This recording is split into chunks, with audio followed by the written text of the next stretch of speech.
If you're buying your first handgun, you may be a bit overwhelmed.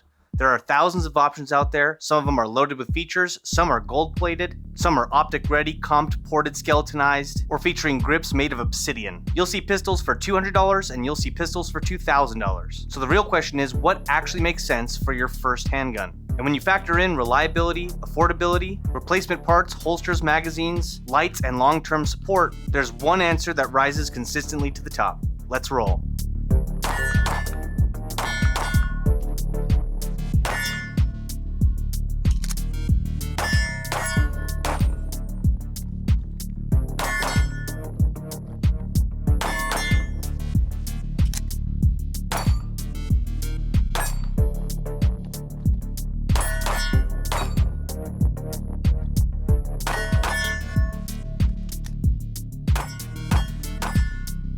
The answer, as you've probably noticed in the montage, is Glock. I run a Glock 19 Generation 4 or a Glock 45 Generation 5. Not because they're flashy, not because they're trendy, but because they check more boxes than almost anything else on the market. Glock has a long, boring, extremely successful history of reliability. They're affordable, they run, they don't care if they're dirty, dry, or neglected, and they've been proven for decades in military, law enforcement, and civilian use. But more importantly, the ecosystem around Glock is unmatched. Replacement parts, magazines, holsters, you name it. You can walk into almost any gun store in America and find Glock support sitting right there on the shelf and not 2 weeks out on delivery. And that matters more than people realize. Yes, there are more comfortable guns, yes, there are more stylish guns, but when it comes to out-of-the-box performance at an affordable price with zero headaches, this is where I believe you should start. And I already know what the comments are going to say. Glock, shill.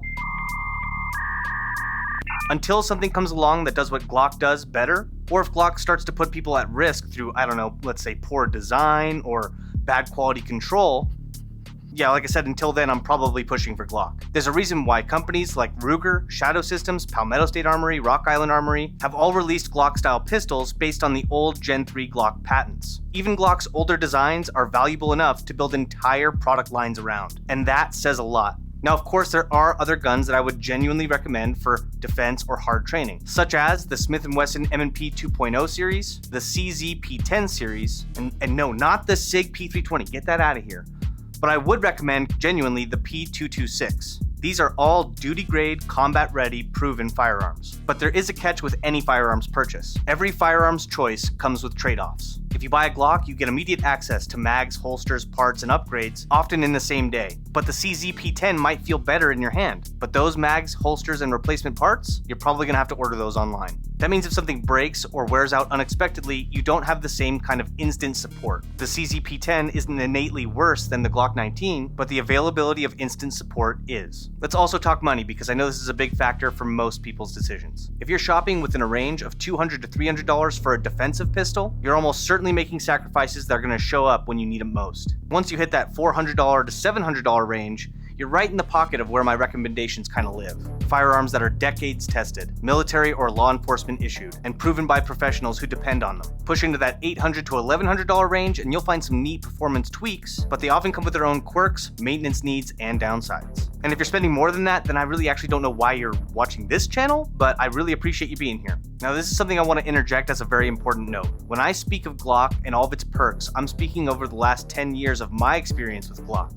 And in the last 10 years, Generation 3, Generation 4, and Generation 5 parts have been widely available. But Glock has recently gone through a major design shift across all of their lineup. At the end of 2025, Glock announced that they would begin phasing out older models to implement internal design changes aimed at preventing the installation of aftermarket Glock switches, which are devices that illegally convert the Glock from semi-auto to full auto.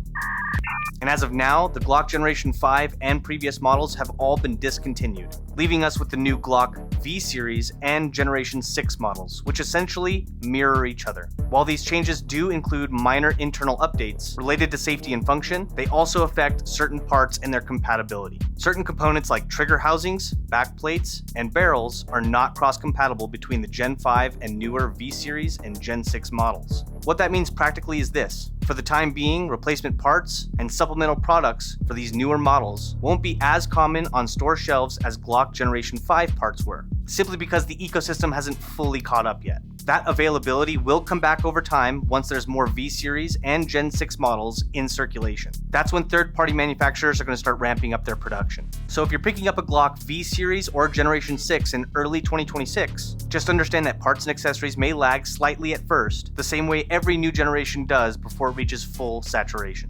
There is a sweet spot where reliability, value, and availability all overlap. And for me, that's getting a solid, trusted firearm, plus the ability to buy spare parts, holsters, magazines, lights, optics at the drop of a hat, especially in a world where convenience isn't always guaranteed. That's why I keep spare mags and parts on hand, and Glock makes that easy. I've been shooting Glock pistols for a decade now.